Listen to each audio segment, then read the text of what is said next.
Hello, and welcome to the Podcast Engineering Show. My name is Chris Curran.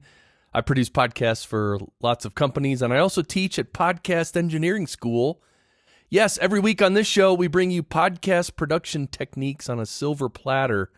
We alternate between interviews with podcast producers and engineers and daily goody episodes like this one, where I'm going to talk about 10 to 12 of the daily goody blog posts that I write every day or almost every day. You can sign up to receive these daily goodies via email. You can receive it daily or as a weekly roundup. And just sign up at the website, podcastengineeringschool.com. The next semester of PES starts January 12th, 2021.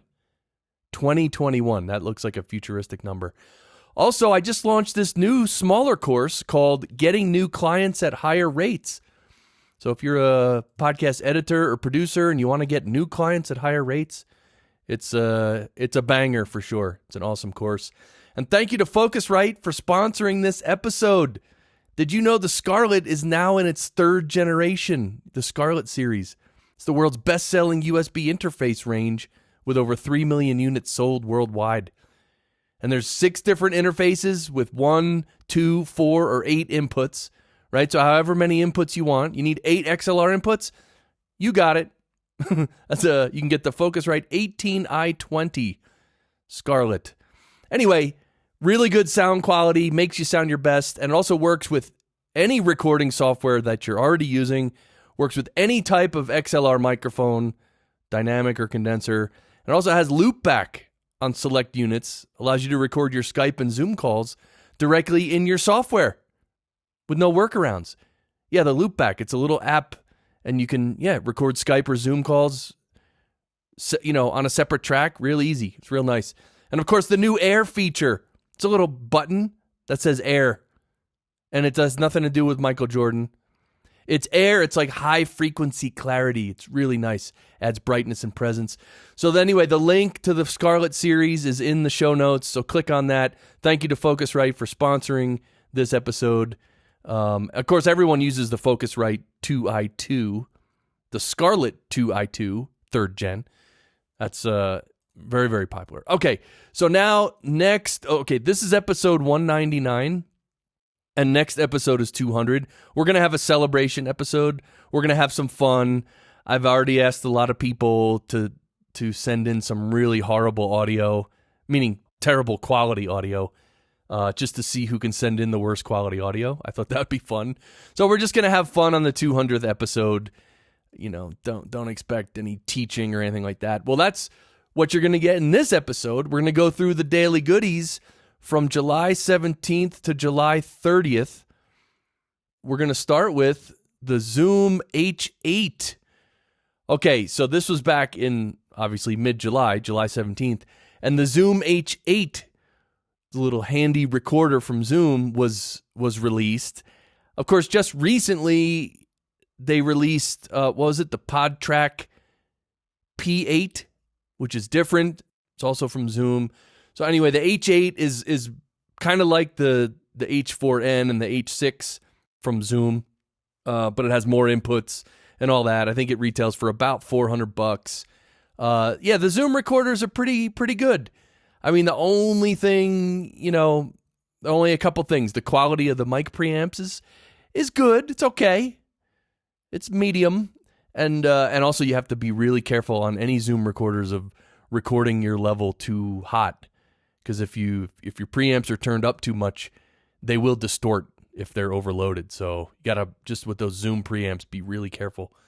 But of course, if you record in 24-bit, you can record at a little lower gain and still get all the quality. So you can stay out of danger and still get all the resolution. Okay, the next daily goodie, soundproofing a window to reduce incoming noise.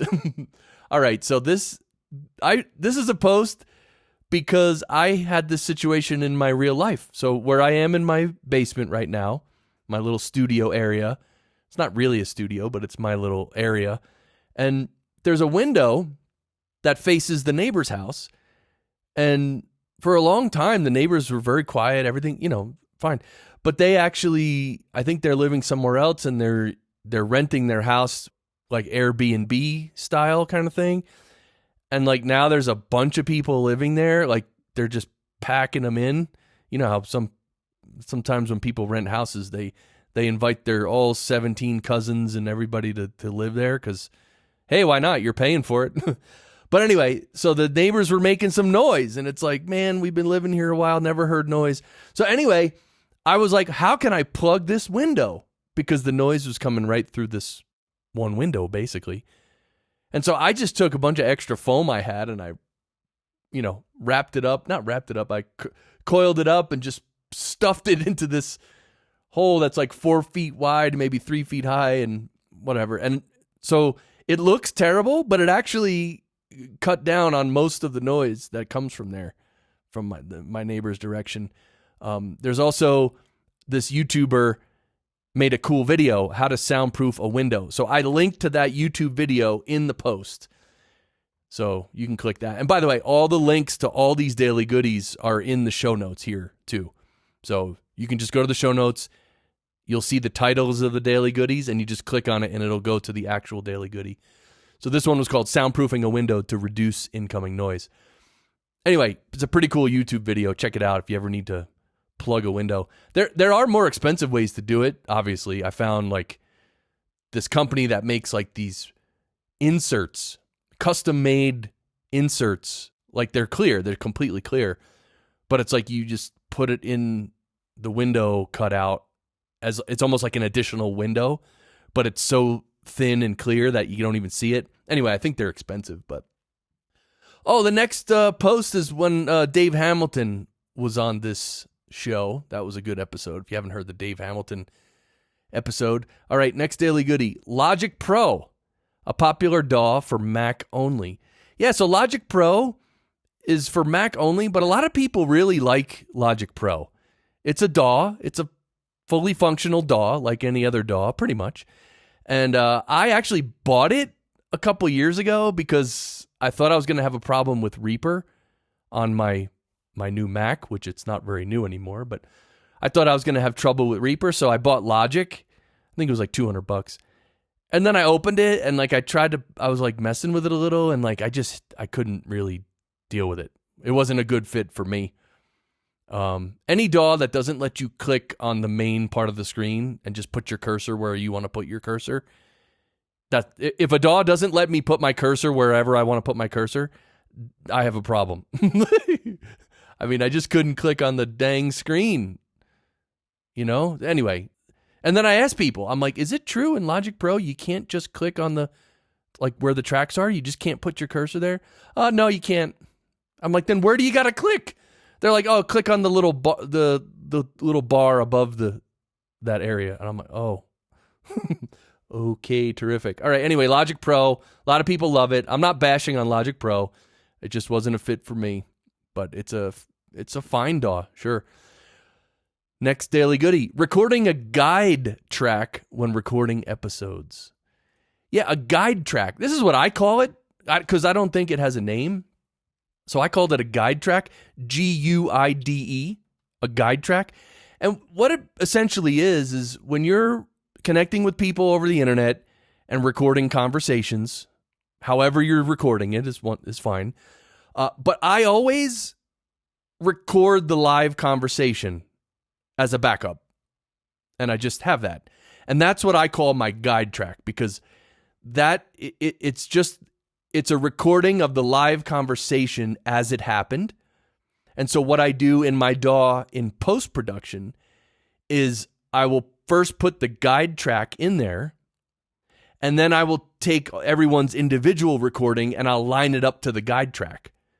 Because if they all line up with the guide track, then that means everything is in place. So this is similar to this is one reason why I don't have to have everybody clap or something. To like everyone clap at the same time at the beginning of an episode and then use that to line it up later. I mean, there's nothing wrong with doing that, but I've never done that because I don't have to, because I have my guide track and then I just take people's individual recordings and it's easy to line it up with the guide track. It's easy. So, plus it's a backup recording. So if your main recording is lost or doesn't get recorded, at least you always have a backup or two. But yeah, that's how I use the guide track. And of course, don't forget with Zoom, the webinar platform, whatever, they are infamous for everyone's track being drastically different lengths. So if you record with Zoom, what happens is if people mute themselves, the recorder stops. And so you might do a 30-minute Zoom call, and your track might be 30 minutes. There might be a guest whose track is 12 minutes, another guest whose track is 19 minutes. And then you, like, how do you line that up in your DAW? I mean, it's terrible. Now, there is a setting in Zoom where no, there's no setting. Sorry. I was going to say you could turn that off, but you can't. What a lot of people do in Zoom is they'll tell their guests not to mute in Zoom. Like, not to use the Zoom mute button, because if as soon as they mute it, their recording is going to stop and it's going to be a different length. And anyway, the guide track, you get it. It's an easy way to line things up later. Next daily goodie, the crossgate feature in Auphonic Multitrack. And this is, what a great feature. So everybody knows Auphonic. You upload your files and it levels it to the proper LUFS level, and you can use a little denoise and roll off the low end a little bit, right, with the filter. That's Auphonic. It's a great service. They make this other software called Auphonic Multitrack, and it's specifically made for if there are multiple microphones in the same recording space. So let's say you're sitting around a table and you have 4 people and you're recording with 4 microphones. What you do is you feed those 4 different tracks into Auphonic Multitrack, and Auphonic will actually, it can do stuff like level each track to a certain level, and it can even mix them all together if you want, or not. You can just have it spit out the individual tracks again. But the crossgate feature is what this post is about, and the crossgate feature basically determines, like, if there's 4 people sitting around a table, so you have 4 tracks, and when any of those participants are not talking, the crossgate feature will basically mute their track. So there'll be like no. So if one person's talking and there's 4 microphones in the room, Auphonic Multitrack with the crossgate feature, it'll leave the person who's talking. It'll obviously leave them talking, but the other 3 microphones, it'll mute them. But as soon as someone speaks, it'll unmute them. So it automatically gates out the noise and the bleed and the crosstalk, right? So that's what it's made for. And it's very handy. One of the ways I like to use Auphonic Multitrack is if I get audio from a live event where there's like 4 people on stage and they each have like a lavalier microphone and the mic bleed is insane. First thing I'll do is I'll run those 4 tracks through Auphonic Multitrack and just see what it does. Because a lot of times it does really well, and it saves me a lot of work of trying to go in manually and clean everything up. So yeah, Auphonic Multitrack is pretty cool. Pretty cool. All right, next daily goodie. Reaper's dynamic split function can strip silence. Yeah, so Reaper, the dynamic split function. So by the way, there's an article about this, which I linked to in the post, so you can click through to that article. But the dynamic split function in Reaper, it basically can automate. Well, let me just read it this is from the post. One way of using Reaper's dynamic splitting is to clean up a track and remove those passages that should be silent. This can be handy, for example, with a vocal track, to automatically clean up the passages between verses, which might contain unwanted background noises such as breathing or shuffling sounds. So, yeah, what I was just talking about with Auphonic Multitrack with the crossgate feature, remember? This dynamic split functionality in Reaper does a very similar thing. Does it in, obviously it does it in a slightly different way, but it's pretty much the same process. Very, very similar. And I don't use any of this crazy functionality in Reaper. I mean, Reaper is a tremendous DAW. It's unbelievably awesome. It does so much, and there are so many plugin packs that you can install and whatever. I don't really get too crazy with Reaper. Usually when I clean up the silence between people speaking on the shows that I produce, I usually end up doing it all manually because I don't mind going through it and doing it manually. Plus I get to, adjust the fades and everything the way I want to make it just right. So it probably does take longer, but at least I know every single transition is perfect, basically. But if you're looking to, use the crossgate feature of a phonic multitrack or this dynamic splitting in Reaper, you can definitely try that. And I know for some people, they love it and it saves them a lot of time and it's really helpful. So are we done? That's it? All right, we're done. Sorry. So I hope you enjoyed these the Daily Goody overviews. Like I said, next week is the 200th episode. It's going to be a celebration episode. As I mentioned in the beginning, every other episode is an interview. So if this is your first episode listening, make sure you catch some of the interviews because I talked to some awesome people who are doing really cool things in podcast production.